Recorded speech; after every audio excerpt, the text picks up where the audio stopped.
인사드리고 시작하겠습니다. 안녕하십니까? 반갑습니다. 네, 반갑습니다. 자, 오늘 2020년 소방학사 해설 시작해볼까 합니다. 자, 제 영어 이름이고요. 영큐투박. 자, 이번에 2020년 소방학사 기출문제를 이렇게 정리를 한번 해볼게요. 좁고 정확하게 학습하라. 자, 이번 시험이 역대급으로 출제가 되어서 지금까지의 문제보다도 훨씬 더 수준 있게 나왔기 때문에 이것 더 한국사에 대한 공부를 넓혀야 되나? 더 많이 해야 되나? 많이는 해야 되겠죠. 근데 더 확장해야 되나? 이런 고민들을 좀 합니다. 제 결론은요, 절대 그렇게 하지 마라. 확장하지 않아도 우리 범위 안에서도 충분히 95점, 100점 나왔다 는 말씀을 드릴 수 있겠습니다. 자, 이번 2020년 소방학사 문제는요, 한국사를 제대로 공부한 사람이 유리했던 시험이었다. 어렵다고 해서 다 못 보는 게 아니었던 시험. 쉽다고 해서 대충대충 큰 흐름만 잡고 공부하는 사람들은 낭패를 보았던 시험이 되겠습니다. 자, 저희 학생들은 물론 못 본 학생도 있겠지만 그래도 많은 학생들이 저한테 연락을 해주었습니다. 자, 그래서 고득점을 맞은 많은 학생들이 있는데 그 얘기는 좀 이따 마지막에 설명을 좀 드리도록 하고 먼저 해설부터 시작하도록 하겠습니다. 1번 갑니다. 1번. 자, 다음 자료가 설명하는 나라에 대한 설명으로 옳지 않은 것은 사람은 죽인 자는 즉시 죽이고 남에게 상처를 입힌 자는 곡식으로 갚는다. 도둑질한 자는 노비로 삼는다. 용서받고자 하거든 50만 전 내면 된다. 자, 고조선의 8조법이죠. 그런데 혹시 부여의 4조목이다라고 생각하시면 틀리는 겁니다. 부여는 사람을 죽인 자는 죽이는데 그리고 가족을 노비로 삼는다는 얘기가 나오죠. 그리고 절도하면 12배 배상 나오고 여성이 투기하거나 자, 그리고 간음하면 죽인다 이런 표현이 나오게 되는 거죠. 그렇죠? 자, 부여의 4조목과 고조선 8조법을 비교하는 문제였고요. 이거는 기본적인 고조선 8조법 문제가 되기 때문에 정답은요, 옳지 않은 것 1번 되겠습니다. 연고는 부여의 제천은사죠. 자, 2번 사람의 생명과 노동력을 중시했다. 3번 형벌과 노비가 존재하는 계급사회였다. 자, 4번 상대부 장군 같은 관직이 있다. 다 고조선의 모습 맞습니다. 그렇죠? 고조선에 상대부 장군이 있죠. 그렇죠?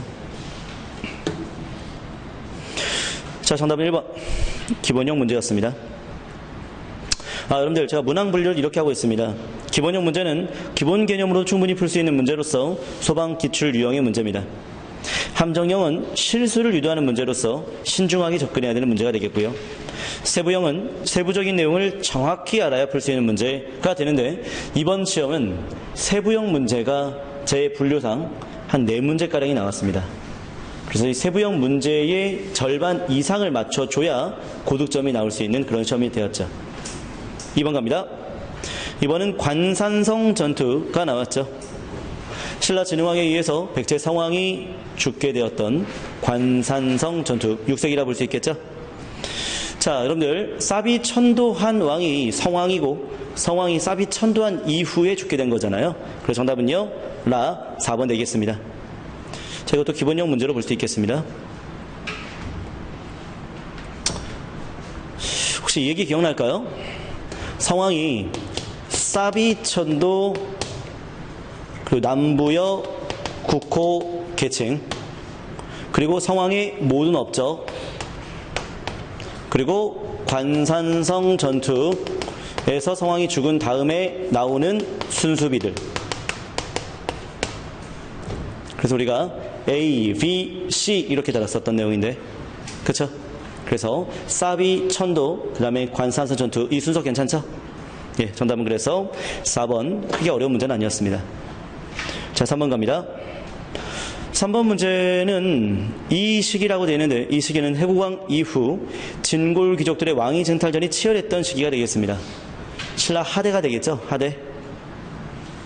신라 하대인데 우상국 정벌하는 장군, 이사부 장군 말하는 거죠. 6세기 지정왕. 개원필경 저술한 육두품. 이 개원필경이 뭔지 알아야죠. 개원필경. 굉장히 중요한 책이죠. 최치원의 책이었죠. 최치원 책. 최치원 책 개원필경과 더불어서 우리가 꼭 알아야 될 것 중에 하나가 낭랑비서문. 유불도 융합사상 반영하고 있는 것 맞죠? 하나 더. 제왕연대력. 자, 이 정도의 책은 최치원의 책으로 연결할 수 있겠죠? 최치원 신라 하대 대표적인 인물이었고요. 그렇죠? 자, 그래서 정답은요. 예, 2번 되겠습니다. 그렇죠? 예, 2번. 자, 혹시 학생 이 자료 좀 뒤에다가 좀 놔주실래요? 이 자료. 자, 예, 이렇게 해서 개원필경 저술한 육두품 신라 하대 최치원에 대한 내용이 되겠습니다. 정답은 2번. 자, 최치원은 구체적으로 말씀드리면 진성여왕 때 시무 10조를 건의했지만 까였죠. 그렇죠? 예. 자, 3번이 김음돌이 난 진압하는 군인 신라 중대 신문왕이 되겠고 4번에 노비양검법 시행하는 시행을 환영하는 농민 노비양검은 고려 광종이죠. 그렇죠? 자, 그래서 시기적으로 정답은 2번이 답이 되겠습니다. 자, 이번 문제 2번 선지가 답이 되는 이 3번 문제는 제가 기본용으로 하긴 했지만 살짝 세부적인 학습이 좀 필요했던 문제가 됩니다. 최치원의 책을 정확히 기억해야지 맞힐 수 있는 문제가 되기 때문에 그래도 이 정도는 여러분들이 기억 충분히 할 수 있을 거라 생각을 해서 제가 그냥 기본용으로 했습니다. 자, 4번 갑니다. 4번은 말갈에 대한 내용이 소개되어 있죠. 백성은 말갈이 많고 원주민은 적다. 자, 이 내용 나오면 발에 떠올릴 수 있겠죠. 발이 피지배층이 말갈인, 지배층이 고구려인이 되니까 이거. 자, 그러니까 말갈에 대한 설명으로 연결하면 되겠습니다. 자, 말갈 1번. 자, 말갈과 고구려. 자, 발에 대한 내용이죠. 자, 발에 대한 내용 1번에 오경 15부 62주 가능합니다. 정당성의 장관 대내상이 국정을 총괄한 건 맞고요. 수도는 당의 수도인 장안을 본떠서 바로 상경을 만들었죠. 자, 4번에 중앙에서 지방을 견제하기 위해서 외사정을 파견하였다. 외사정은 통일신라 때 볼 수 있는 거죠. 통일신라 때 지방관을 감시하기 위해서 외사정을 파견했죠. 예, 답은 그래서 4번 되겠습니다. 자, 이 문제도 기본용으로 할게요. 예, 말갈이 많았다는 걸 통해서 충분히 발에 떠올릴 수 있으니까요. 그렇죠? 자, 이제 5번 갑니다. 자, 5번 문제는 개경으로 환도하면서 날짜를 정하여 기일 내에 돌아오기로 했는데 가는 다른 마음이 있어서 따르지 않았다라고 하고 난을 일으켰다. 개경 환도에 대한 반발이죠. 그렇죠? 삼별초의 항쟁이라 볼 수 있겠습니다. 자, 삼별초. 자, 삼별초는요, 근거지를 옮기면서 몽골에 저항했다. 예, 이 내용이 맞죠? 자, 강화도에서 진도, 그리고 제주도로 이동을 하면서 바로 대몽항쟁을 펼쳤었죠. 예, 정답은 1번 되겠습니다. 이번에 처인성의 적장살리타 사살은 김윤우의 활약이었고요. 사실 이때는 이제 삼별초와는 관련이 없죠. 3번의 신기군, 신복군, 항마군은 별무반을 말하는 거죠. 4번에 포수, 사수, 살수, 삼수명으로 조직되었다. 훈련도감 되겠습니다. 예, 답은 1번 되겠습니다. 자, 여기까지는 제가 기본용어로 다뤘습니다. 6번도 자, 내용이 좀 어려워 보이지만 도노점수 정해쌍수 나오니까 진울 되겠죠. 진울은 수선사 결사, 바로 신안결사 운동을 펼치지 않았습니까? 신안결사 운동의 그 단체가 수선사 결사, 정해결사 이렇게 얘기하는 거죠. 예, 답은 그래서 2번 되겠습니다. 1번에 천태사 교의 놔두시고요. 3번에 속장경 제작에 주도적으로 참여했다. 속장경은 교장을 말하는 거죠. 의천 되겠고. 4번에 참회 백년결사, 요새죠, 요새. 그렇죠? 예, 답은 2번 되겠습니다. 천태사 교의는 의통과 재관, 재간의 활약입니다. 중국 천태학을 발전시켰던 광종 때의 승려인데요. 자, 이제 이 1번 선지 같은 게 올해 2020년 소방 문제의 트렌드라고 볼 수 있겠습니다. 뭐냐면 저희 소방 범위를 살짝 넘겼어요. 천태사 교회는요. 그런데 저희 범위 안에서 문제는 풀리죠. 그래서 만약 이렇게 범위를 좀 넘는 개념이 정답에 큰 영향을 미치는 선지라고 한다면 제가 이런 거 공부해야 됩니다라고 얘기할 것 같아요. 그런데 이런 거 공부 안 해도 수선사 결사, 정의결사 진을 정확히만 알고 있으면 문제 풀 수 있기 때문에 저는 범위를 넓히라라고 얘기하고 싶지 않습니다. 지금의 범위를 유지해도 충분히 맞춘다. 알겠죠? 자, 7번 갑니다. 그러니까 지금 6번 문제도 그렇고 7번 문제도 그렇고 이런 문제를 통해서 이런 얘기를 합니다. 그러면 일행 수준으로 일반 행정직 수준으로 공부하는 게 맞습니까? 이렇게 질문을 학생들이 해요. 제가 내린 결론, 절대 그럴 필요 없다. 괜히 한국사에 목매다가 국어, 영어에서 박살난다. 알겠죠? 일행 수준으로 넓히다 보면 엄청나게 많은 시간이 확보가 되고, 그리고 또 그만큼 많은 학습을 해야 되기 때문에 그 과정에서 에너지 다 쏟아요. 그래서 이 천태사 교육 이런 거 하나, 이거 정답을 좌우하지 않습니다. 알겠죠? 그래서 이런 거로 인해서 범위를 넓히라고 절대 얘기하고 싶지 않습니다. 자, 7번 갑니다. 여기서는 고려 왕의 왕비를 기억해야 되나? 이렇게 얘기할 수도 있어요. 실제로 일행직은 제국대장공주, 개국대장공주, 노국대장공주를 갖고서 어느 왕인지 물어보기도 합니다. 근데 여기서는요, 그걸 묻는 게 아니라 도평의사사의 개편, 요거 잡아내면 돼요. 도평의사사의 개편. 바로 충렬왕이었죠. 그렇죠? 자, 충렬왕 때는 원나라에 의해서 어쩔 수 없이 정동해성 설치되었고, 그 정동해성을 토대로 어쩔 수 없이 일본 원정에 동원되지 않았습니까? 그래서 정답은 2번 되겠습니다. 1번의 만권당은 충선왕이 되겠고요. 3번의 정치도감, 우리가 렬선숭목 했죠? 원간석기 렬선숭목, 렬선숭목 원간석기, 원간석기 렬선숭목, 렬선숭목 원간석기. 기억납니까? 네, 이 충렬왕이 나온 거죠. 그렇죠? 그리고 만권당은 충선왕이었고요. 그렇죠? 그 다음에 충수광 때 찰리 변이도감, 충무광 때 정치도감까지는 우리가 필기를 했습니다. 그렇죠? 정치도감, 충무광이 되겠습니다. 4번에 입성책동, 이건 제가 정확한 시기까지 얘기하지 않았는데 이게 충선왕 이후부터 본격화되는 건데, 입성책동의 내용은 아시죠? 원나라의 한 성이 되게 해달라고 다시 공문세족들이 건의한 사건이죠. 네, 반영되지 않았죠. 네, 그래서 충렬왕 때는 입성책동이 있지 않았습니다. 네, 답은 그래서 2번 되겠습니다.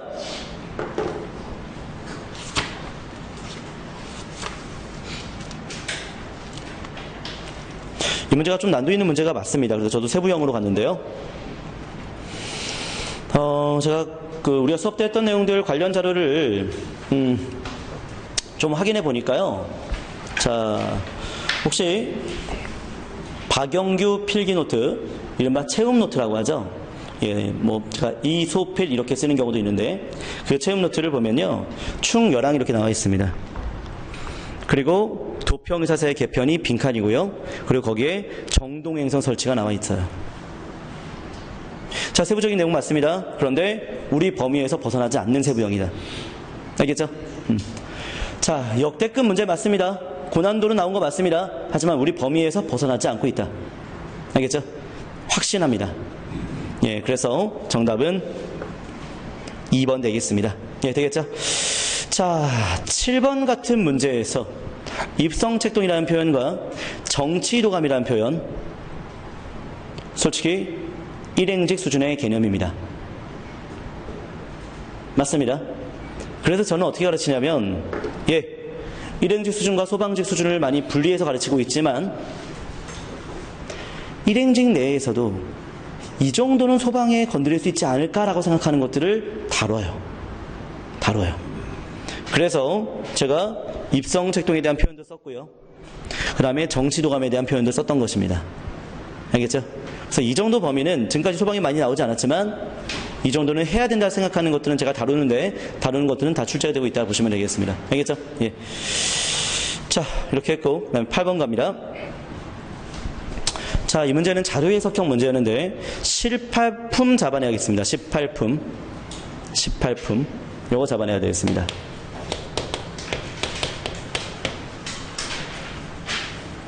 자, 그리고 인품 잡아내야겠습니다. 예, 이걸로 끝나죠?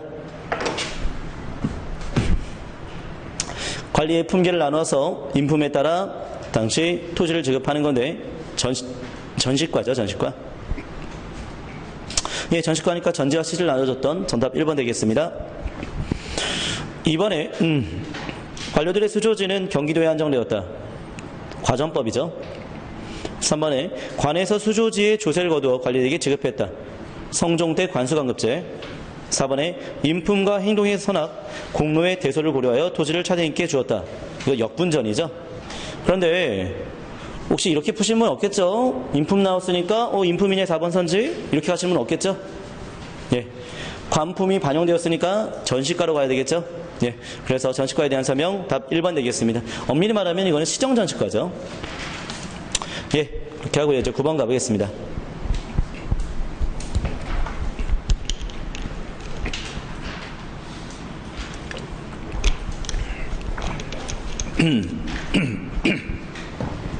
자, 9번 같은 문제가 가장 이제 소방 스타일 문제죠. 자, 자료. 자, 서원을 정리했다던가, 신문고를 부활했다던가. 자, 영조예요, 정조예요? 시작. 영조되죠. 그래서 영조의 정책, 답 2번 속대전 편찬 되겠습니다. 1번에 비변사 철폐, 흥선대웅군이고요. 3번에 장용영 설치, 정조죠. 자, 4번이 삼정이정청, 이건 임술론민 봉기 때 만들어진 거니까 철종 되겠습니다. 예, 답은 2번. 이런 문제는 조금 빨리 가도 될 것 같아요. 네, 10번입니다. 10번 문제는 약간의 배경 지식이 좀 필요했던 문제이긴 한데, 자, 율곡 이이가 어렸을 때 태어난 곳이 오죽헌이었고, 그리고 율곡 이이를 모시는 서원은 자운선, 파주의 자운선이다 이렇게 볼 수 있는데, 자, 혹시 제가 화폐를 얘기를 하지 않았을까요? 화폐? 5,000원짜리 한번 줘보실래요? 혹시 갖고 있는 사람 있어요? 5,000원짜리? 5,000원짜리 혹시 화폐 있는 사람 잠깐만 좀 줘보실래요? 예. 우리 이렇게 빈곤합니까? 이렇게 빈털털이에요, 우리가? 5,000원 정도는 있잖아요. 없습니까? 5,000원 있는 분, 진짜. 있으면 좀 줘봐요. 예. 예, 주시면 감사하겠습니다. 5,000원짜리. 있어요? 있어요? 5만원짜리 혹시 있어요, 그러면? 5만원짜리 한번 줘볼래요? 예. 5,000원은 없는데 5만원이 있네. 예, 감사합니다. 자, 우리 뒤에 형님은요? 5,000원짜리예요? 5만원이요? 5만원이면 알 수가 없는데. 형님은요? 5만원이요? 5,000원이에요? 5만원. 안타깝습니다. 자, 먼저 5만원권 말씀드려볼게요. 신사임당이죠? 그리고 신사임당에 그림이 나와 있고요. 뒤에 보시면 16세기 때의 그림입니다. 16세기 때, 자, 사군자화 중에 하나가 되겠고요. 자, 묵죽도, 월매도 이런 그림들이 있습니다. 그래서 16세기 시대를 반영하고 있는 거죠. 그렇죠? 자, 5,000원권을 그러면은 검색해서 보여드려야겠네. 예, 5,000원권에 자, 이렇게 율곡 이이 선생님이 있는 거예요. 율곡 이이. 그리고 뒤에 여기에 오죽헌이 있는데. 그래서 제가 시험장에 화폐 들고 가라 그랬잖아요. 시험장에. 그래서 지금 감독관이 지금 뭐 하는 겁니까? 끝나고 뭐 먹을지 생각하고 있어요. 이렇게 얘기하면 되잖아요. 그렇죠? 5,000원권에 오죽헌이 있어요. 오죽헌이. 그래서 율곡 2가 되겠습니다. 알겠죠? 자, 율곡 2니까 율곡 2는 이통기웅론. 자, 바로 주기론의 입장을 갖고 있었죠? 예, 답은 4번 되겠습니다. 자, 1번에 주자서조로는 이황이 있었고요. 이번에 양명학 수용 강학파 정제도 되겠습니다. 3번에 주자의 학설을 비판하여 사문단적으로 몰렸다. 윤유와 박세당 같은 인물입니다. 알겠죠? 예, 답은 4번 되겠습니다. 이는 두루통하고 기는 국한된다. 이거 기의 특수성을 강조하는 거죠. 자, 바로 이통기국론이 되겠습니다. 자, 되겠습니다. 그 다음에 이제 11번 가보겠습니다. 예, 이것도 많이 다뤘었죠? 혼일, 강리, 역대 국도지도, 조선 태종 되겠습니다. 자, 조선 태종 때 호패법 만들어졌죠? 예, 답은 2번 되겠고요. 자, 1번에 집현전 설치는 세종, 3번에 경국대전 반포 성종, 4번에 진관체제 세조가 되겠습니다. 답은 2번 기본형 문제였습니다. 근데 율곡이의 오죽헌 문제는, 파주의 자은서원 문제는 이건 좀 세부형으로 갔어요. 이 문제는요. 예, 그 다음 12번 갑니다. 자, 밑을 친 발언을 한 인물, 천리를 끌어다 직척을 삼겠으며 태산을 깎아내 평지로 만들고 남대문을 3층으로 높이고자 하는데 여러분의 생각은 어떠한가? 이건 제가 연기로도 하지 않았습니까? 흥선대원군의 고른 인재의 등용 정책을 반영하고 있습니다. 자, 흥선대원군이니까 정답은 3번. 비변사를 없앴고 의정부와 상군부를 부활시켰죠. 이번에 평시에서는 경시서가 평시서로 바뀐 것은 세조였고요. 소격서 폐지 중종이었습니다. 대전통편 정조죠. 그렇죠? 흥선대원군은 대전 회통으로 가야죠. 13번 갑니다. 자, 13번 문제를 좀 세부형으로 갔습니다. 이 자료. 천국에 의존하는 관념을 버리고 자주 독립의 기초를 세운다. 왕실사와 국정사은 분리하고 조세의 부가, 징수, 경비의 지출은 탁지 아문에서 관할한다.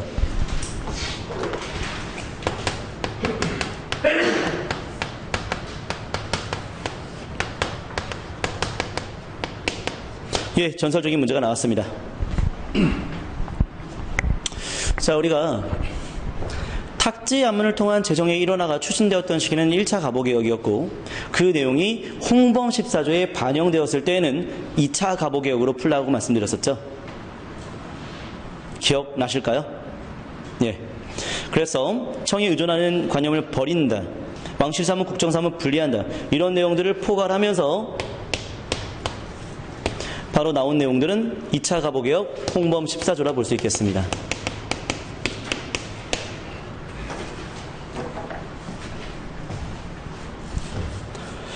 자, 제가 이거 하나 주의를 좀 하라고 했었어요. 탁지하면 나오다가 무조건 1차 가보개혁 가지 말고 이 탁지하면 통한 재정 일원화가 발표되었을 때 이렇게 강령으로 발표되었을 때는 2차 가보개혁 홍범 14조로 가야 한다. 그 말씀 드렸었죠. 이거 아주 세부형 문제입니다. 자, 그래서 2차 가보개혁으로 가니까 그 이전에 나타난 사실이면 1차 가보개혁 연결하면 되겠죠. 답은 3번 되겠습니다. 6조를 파라문으로 바꿨던 게 1차 가보개혁이었죠. 자, 1번의 대한국 국제는 1899년이었고 2번의 태양역, 4번의 건양연호, 을미개혁이죠. 답은 3번 되겠습니다. 근데 제가 세부형으로 했지만 선지를 보니까 되게 쉬운 문제였네요. 1차하고 2차 가보개혁을 구별하는 문제가 아니었네요. 그렇죠? 그래서 이제 을미개혁만 제시가 되었고 대한제국이 제시가 되었기 때문에 문제는 정답이 쉽게 나올 수 있을 것 같습니다. 정답은 3번. 자, 14번 갑니다. 14번 문제는 밑에다가 제가 인스타그램에 기미돈입 써놔서 제가 랩한 거를 링크시키고 싶었어요. 혹시 문제 푸는 과정에서 기억났을까요?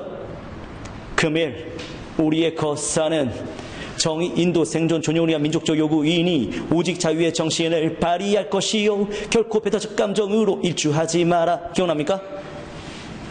그게 나왔어요. 그냥 그게 나왔어요. 와, 너 깜짝 놀랐어요. 정의, 인도, 생존, 존용을 위한 민족적 요구이니. 문제 푸는 과정에 떠올랐습니까? 기미 독립선언서 공약 3장 한용운이 발표했었죠.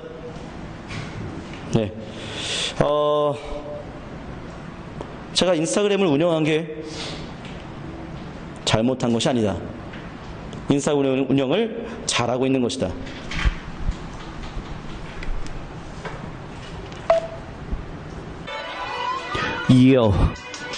금일 우리의 거사는 정의, 인도, 생존, 존용을 위한 민족 요구이니 오직 자유의 정신을 발휘할 것이요 결코 배타적 감정으로 일주하지 마라. 마지막에 남은 단 한 사람까지 민족의 정당한 의사를 시원스럽게 발표하라. 기미독립선언서 공약 3장 한용운 기미독립선언서 공약 3장 한용운 기미독립선언서 공약 3장 한용운 기미독립선언서 공약 3장 한용운 그들이 있었기에 우리가 있다. 다같이 그들이 있었기에 이렇게 적중사례죠 이건요. 진짜 완전 그렇죠? 제가 랩을 잘 맞는 것 같습니다. 그렇죠? 자, 그래서 3.1운동이니까 정답은 3번 되겠죠? 자, 임시정부 수립의 계기가 되었다. 그렇죠? 일본의 대한민국 신보의 후원을 받았다. 국채보상운동이 그렇고요. 이번에 신간에 지원받아 정초로 확산되었다. 광주 학생 항일운동이 되겠습니다. 1929년이죠. 4번의 원산 총파업은 1929년에 일어났습니다. 자, 그래서 정답은요 3번 되겠습니다. 솔직히 아주 쉬운 문제였죠. 그 다음에 15번 갑니다. 여러분들 혼과 백. 많이 강조했죠? 혼과 백. 자, 그래서 저는 이 표현 정말 멋지죠? 오호라 마지막 두 번째 줄. 한국의 백은 이미 죽었으나 소위 혼은 남아있는 것이가. 자, 이렇게 해서 백은 없어졌지만 혼은 남아있는 것인가? 혼은 남아있지 않는가? 그러니 다시 우리의 몸은 부활하게 될 것이다. 박은식의 사상이었죠. 자, 박은식 선생님 유교 구신론을 발표하기도 했었죠. 정답은 1번 되겠습니다. 이번에 조선심은 문일평, 3번에 조선연맹선언 저수는 신채호, 4번에 조선학운동은 안재홍, 정인모, 문일평 같은 1930년대 활동했던 인물 되겠습니다. 네, 답은 1번. 자, 16번 갑니다.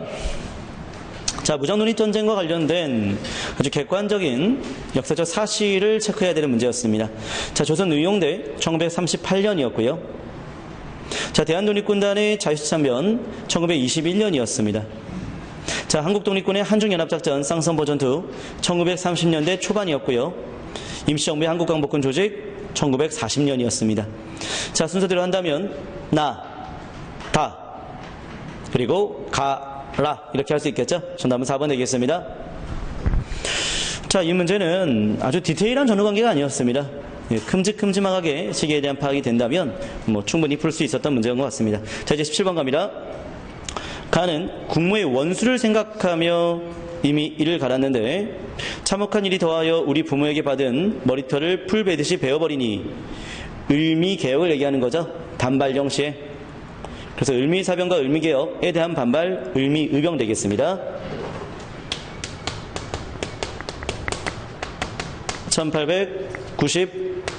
1895년 이후가 되겠죠. 나는 군사장 허위가 미리 군비를 신돈이 정돈하여 철통과 같이 함에 한 방울의 물도 셀 틈이 없는지라. 이에 전근이 전령하여 일제히 진군을 재촉하여 동대문 밖으로 진격하여라. 동대문 밖으로 진격하여라. 서울로 진격하여라. 1907, 8, 9에 대한 역사입니다. 자, 여러분들 이거 조금 세부적입니다. 우리가 정미의병은요 1907, 8, 9 이렇게 구별해서 기억하자 했습니다. 이건 서울진공작전 1908년이었죠. 정미의병의 서울진공작전. 그 사이 걸 묻는 거네요. 해봅시다. 1번 외교권 박탈 통관부 설치 을사조약이니까 1905년. 이번에 고종이 강제 퇴위되고 군대가 해산되었다. 이거 1907년이죠. 3번에 안중근 의거입니다. 안중근 의거 1909년 체크하셔야겠죠. 이 답은 3번. 4번에 헤이그 특사입니다. 헤이그 특사도 1907년이죠. 1907년이니까 그 사이에 들어갈 수 있네요. 예, 정답은 3번입니다. 이 문제를 제가 왜 세부형으로 갔냐면 정미의병을 7, 8, 9로 나누어서 학습해야 되고 안중근 의거가 1909년이라는 것을 정확히 공부해야지 풀 수 있는 문제여서 저는 세부형으로 갔습니다. 자, 18번 갑니다. 예, 모스크바 상호 예상회의는 자, 조선 건국준비위원회 결성단 다음이죠. 그래서 예, 나로 바꿔야겠고요. 그래서 이제 모스크바 상호 예상회의를 계기로 해서 1차 미소공의가 개최가 된 거니까 예, 나로 바꿔야겠습니다. 2번 반민족행위특별조사위원회, 이건 대한민국 정부 수립한 다음이죠. 그래서 50총선거 이후의 상황 라로 바꿔야겠고요. 자, 3번 다 김구, 김규식 남부협상파의 활동입니다. 남부협상파의 활동은 50총선거 이전의 모습이죠. 예, 다 맞습니다. 정답은 3번. 4번 좌우합작 7원 측이 발표되었다. 좌우합작 7원 측은 자, 1차 미소공의가 결렬되고 이승만의 정읍 발언이 나온 다음이죠. 그래서 다시기로 바꿔야겠습니다. 예, 정답은 3번 되겠습니다. 자, 이것도 이제 기본형 문제로 갔습니다. 예, 19번 갑니다. 자, 7사 남북 공동성명 1972년이었고 남북한 유엔 동시가입 1991년이었습니다. 이 문제를 좀 틀리신 분들이 좀 있어요. 근데 금강산 해로관광은 김대중 정부니까 1998년 되겠고요. 6.15도 김대중 정부 2000년이죠.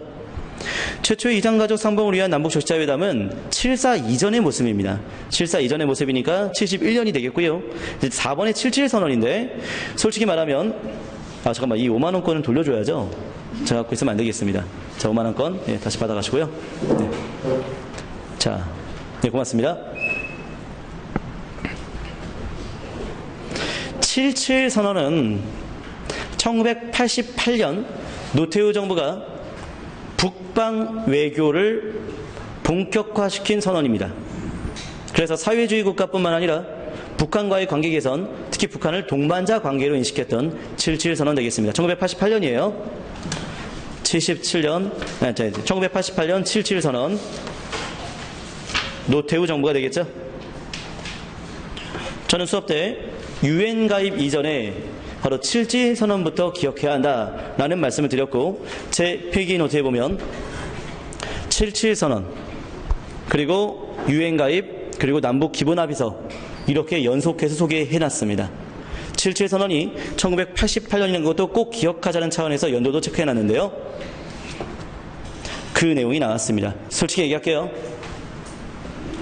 저희 소방에는 익숙하게 나오는 내용이 아니었습니다. 인정. 인정. 그런데 소방 범위에서 조금 확장될 수 있는 것까지 제가 다 커버한다니까요. 그 커버한 내용에서는 다 나오고 있다는 거예요. 알겠죠? 소방 범위를 완전히 벗어나는, 완전 일행에서만 나오는 아주 지엽적인 그런 것까지는 건드리지 않고 있다는 거예요. 자, 이런 겁니다. 지금 현재, 자, 일로 와보세요. 자, 결론을 내드릴게요. 이게 소방이에요.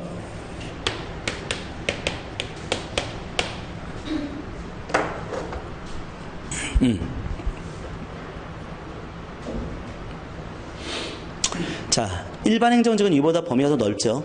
그렇죠? 예, 범위가 더 넓어요. 이렇게 범위가 넓어요.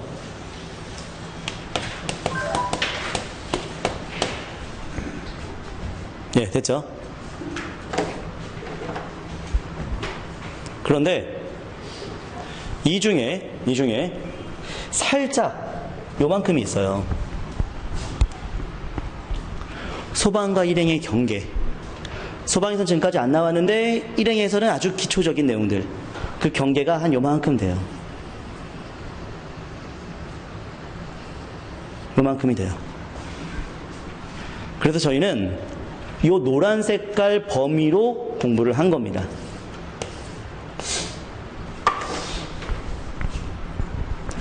그래서 완전 일행직처럼 공부하신 분들은 쉬웠어요. 맞아요. 인정. 근데 일행직처럼 공부하신다면 국어 영어 언제 할 건데?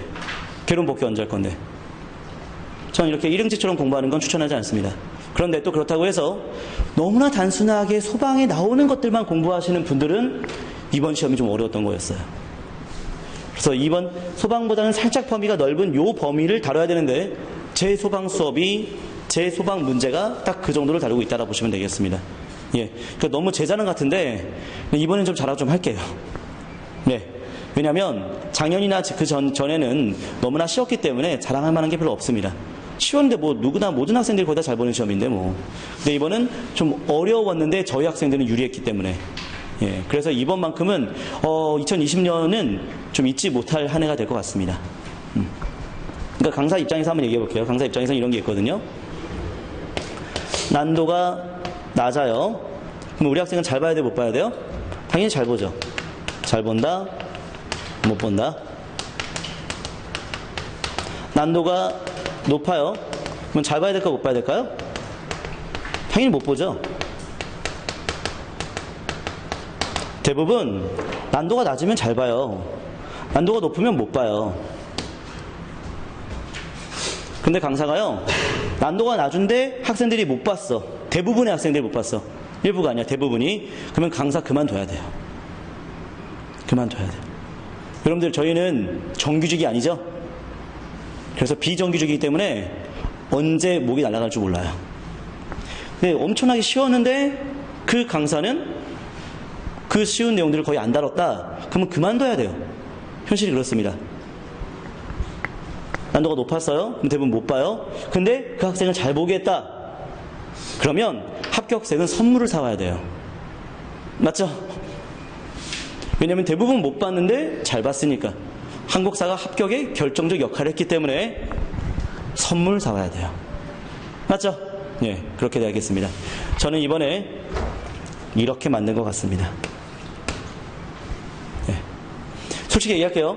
항상 난도가 낮았기 때문에 항상 잘 봤어요. 모든 학생들이 거의 대부분. 이건 당연한 거죠. 난도가 높았는데 잘 봤다. 올해 2020년이 그렇다라고 말씀드릴 수 있겠습니다. 자, 이렇게 해서 19번 마무리됐고요. 마지막 20번 갑니다.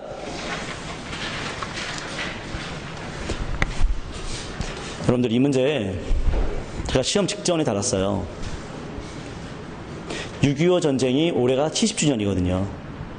소방은 이렇게 역사성이 있는 문제는 꼭 출제합니다.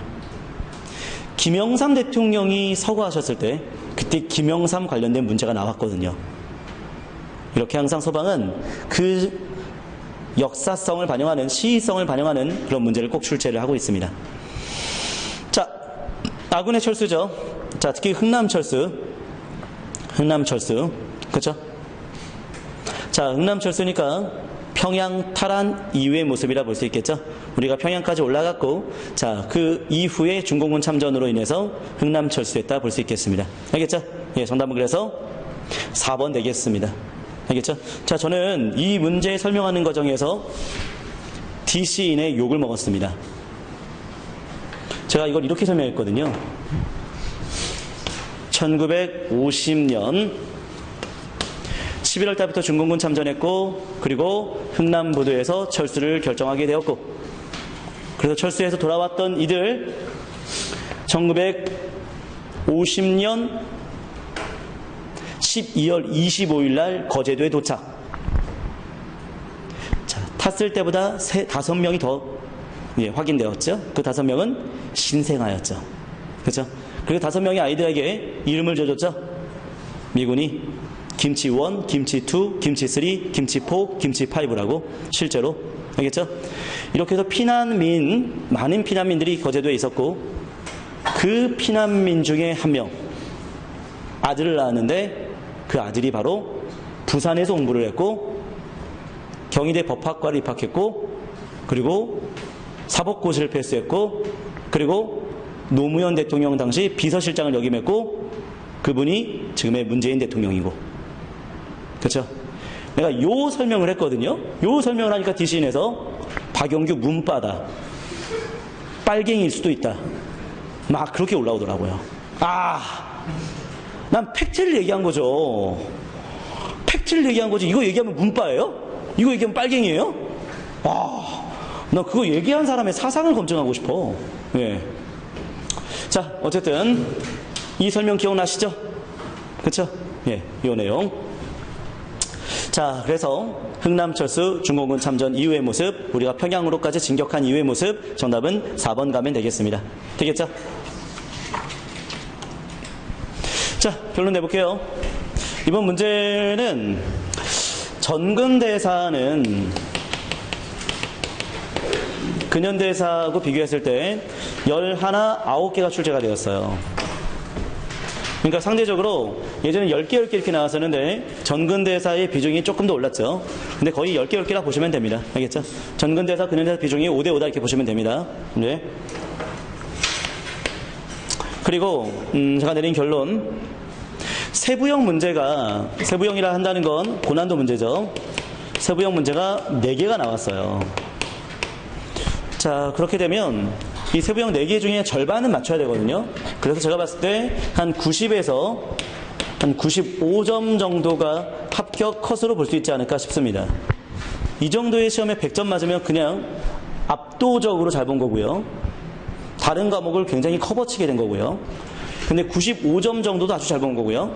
90점 맞아도 합격하는 데 있어서 다른 과목이 어느 정도 바탕이 된다면 크게 무리는 없습니다. 심지어 85점이 나왔어도, 자, 국어와 영어의 점수가 좀 확보가 된다면 합격이 될 수도 있어요. 알겠죠? 그 정도 난도의 시험이었습니다. 자, 그리고 자, 쭉 봤을 때 여러분들, 이 좁다라는 말은 제한된 범위입니다. 제한된 범위. 살짝 확장되는 범위가 있습니다. 근데 이거는 제가 설정해 드릴 거예요. 이 정도까지는 갑시다. 이건 제가 설정해 드릴게요. 여러분들이 함부로 설정하지 마십시오. 왜냐하면 함부로 설정하다 보면 여기까지 가게 되거든요. 예.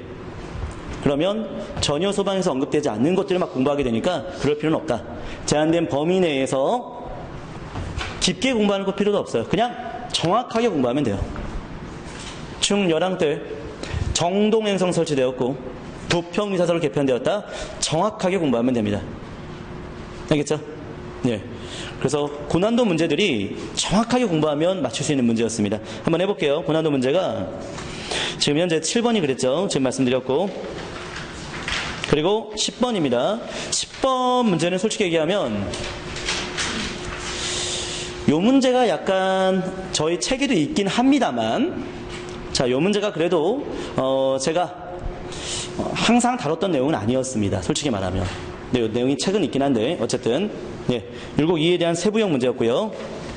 자, 그리고 여러분들 17번 문제 볼게요. 17번 문제. 전 이거 세부형으로 잘 분류했는데 이것 정미병이 7, 8, 9를 나눠주고 안 죽는 이거에 대한 정확한 연도 체크를 해야지 맞출 수 있는 문제였죠. 그렇죠? 그래서 이것도 세부형이 맞는데 우리 범위 넘지 않았습니다. 그리고 19번입니다. 솔직히 얘기할게요. 저는 솔직히 남북 관계의 역사는 세 가지만 언급합니다. 거의 7.4, 남북 기본합의서, 6.15. 근데 그 중에 조금 추가적으로 들어가는 게 있다면 7.7 선언과 그리고 2007년 14선언이라고 있죠. 남북 관계 발전과 평화 번영을 위한 선언. 뭐 그 정도까지는 언급합니다. 그래서 이 문제가 대표성을 띠는 문제만 나온 게 아니라 조금 세부형, 깊이 있는 접근을 좀 했다라는 생각이 좀 들어요. 근데 그래도 제한된 범위입니다. 그래도 제한된 범위의 정확한 학습. 알겠죠? 예, 그렇게 할 필요가 있겠습니다. 자, 앞으로 한국사는요, 서방한국사는 이렇게 생각하시면 돼요. 어렵게 나와라. 그래야 우리는 유리하다. 쉽게 나오면 다 잘 보거든요. 근데 어렵게 나오면 우리가 이기는 시험입니다. 예, 그래서 여러분들 서방한국사가 소방관 합격의 효자 과목이 되도록 저도 최선을 다하도록 하겠습니다. 예, 수고하셨습니다.